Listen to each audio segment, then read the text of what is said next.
এই এক মাসে যে কত ঘুরছি, আমার লাইফে আমি এত ঘুরি নাই কখনো। এই এক মাসে ঘোরাফেরার পিছনে কম হইলেও 20,000 টাকা দণ্ডি দিছি। ঘুরতে যেয়ে যা খাইছি ওইটা বাদ, ওটা তো নিজেরে নিজে দিছি, ওটা নিয়ে কোনো আফসোস নাই।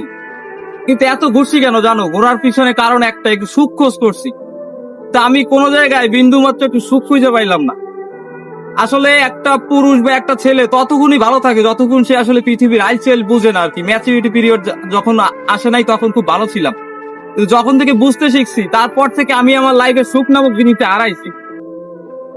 আর বেশিরভাগ পুরুষ তার এই সুখ হারায় যখন তার ভালো থাকা মন্দ থাকা অন্য কারোর উপর ডিপেন্ড করে। পুরুষের জীবনটাই এরকম।